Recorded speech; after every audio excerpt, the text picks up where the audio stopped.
Hi, this is Cool Recap. Today we're breaking down the Japanese action thriller Bullet Train Explosion. This recap contains major spoilers, so if you haven't seen the movie yet, proceed with caution. Let's get started. It starts innocently enough. A veteran conductor named Takaichi is training a rookie Fuji aboard the Hayabusa 60, a bullet train packed with over 300 passengers heading toward Tokyo. Among them, a disgraced politician named Kagami, a loudmouth YouTuber named Todoroki, a quiet teenage girl named Yuzuki, and her homeroom teacher. Just an ordinary commute, or so everyone thinks. Then the phone rings at railway headquarters. A man's voice, calm and terrifyingly confident, tells them he's planted a bomb on the train, and it detonates if their speed drops below 100 kilometers per hour. Nobody believes him. Why would they? And then, to prove his point, a completely separate freight train explodes right on schedule. Just like that, this isn't a prank anymore. It's real, and it's happening. Here's where your stomach starts to drop, because this scenario echoes two nightmares at once: the classic speed, and a real decades-old Japanese train bombing case everyone in the command center remembers all too well. History is about to repeat itself, and nobody realizes yet just how literally. Command Center orders every train evacuated except Hayabusa 60 because stopping it means killing everyone aboard. The driver is told, whatever happens, never drop below 100. The conductor is told, don't panic the passengers, just get through it. Except that plan falls apart almost instantly because the bomber's next move is a money demand, 100 billion yen, or he won't say how to defuse it.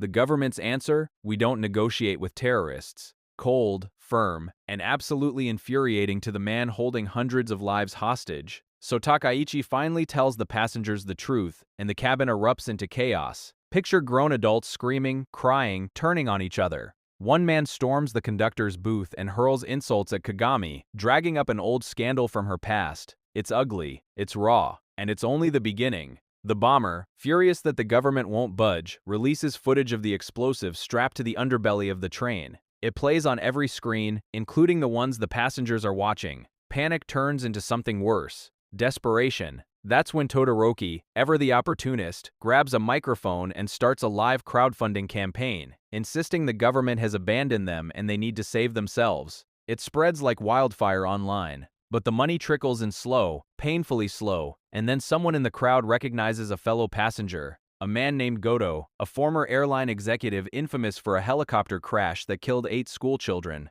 The mob turns on him instantly, blaming him for their bad luck, filming the whole thing as they attack him. In the chaos, Goto begs a terrified Yuzuki to hit the emergency intercom button, and she does, bracing for the explosion that everyone's convinced is coming. It doesn't come. It was never wired to the bomb at all. Just a small, cruel moment of mass hysteria in a train car already at its breaking point. Meanwhile, back at command, engineers cook up something insane: a plan to run a second high-speed train parallel to Hayabusa 60, matching its speed exactly, so they can pass tools and equipment across using a rope and pulley rig. It actually works. Then comes stage 2, rewiring the brakes so they won't trigger automatically, and finally, the big one, detaching the rear car, the one carrying the bomb, while the train is still screaming down the tracks. They pull it off. Car 9 disconnects, and moments later it explodes in a fireball behind them. No casualties. For a second, you can almost breathe. A rescue train pulls alongside. A bridge is rigged between the cars, and passengers start crossing over one by one. 340 people make it out safely, but 9 don't. And that's when the teacher realizes her student Yuzuki never got off. Kagami, her secretary, and Todoroki rush back onto the doomed train to find her, and that's when things go sideways again. A wiring mistake accidentally triggers the rescue train's brakes, and now both trains are tangled together, slowing down fast. The only way out is brutal: force a violent separation using impact and emergency braking. It works, but Fuji, the rookie conductor, gets seriously hurt in the process. They find Yuzuki. She's alive. But now there are only 9 people left aboard a train still carrying a bomb, and there's no way to repeat the rescue. And this is where the film pulls the rug out from under you completely. Yuzuki steps away to call her father, a man named Onodera, a former police officer who spent years being celebrated as the hero of that old train bombing case. Except she knows something nobody else does. The real bomber back then didn't get caught by her father. He killed himself. Her father built his entire reputation on a lie. And then, in a moment that will genuinely make your jaw hit the floor, Yuzuki reveals that she's the one who planted the bomb on this train. She built it. She calmly tells her father to check a cabinet in their home, and when he does, he finds a second bomb waiting for him. She detonates it. Her own father dies in the blast she orchestrated. Then she walks back to the group and calmly confesses to everyone. Live, over the phone to command center. Why would a teenage girl do something this monstrous? Because, she says, the only way to stop the remaining bombs is to kill her. She's wired to a heart monitor. No heartbeat, no bomb. She's turned herself into the detonator and the only cure at once. It comes out that her mother died young, and her father, the hero, was abusive behind closed doors, toward his wife and toward Yuzuki herself, who he resented simply for not being a son.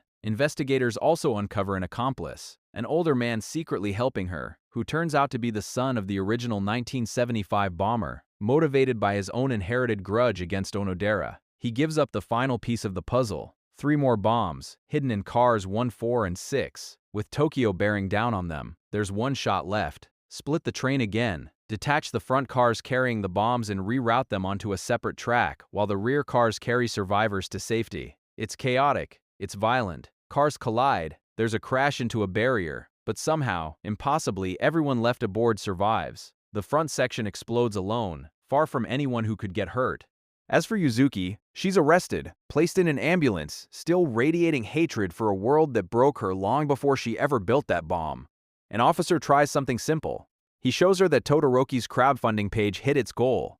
People cared. It just took them a minute to prove it. So here's the question this movie leaves you sitting with.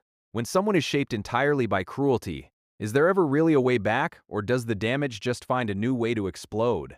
Let me know what you think in the comments. Thanks for watching.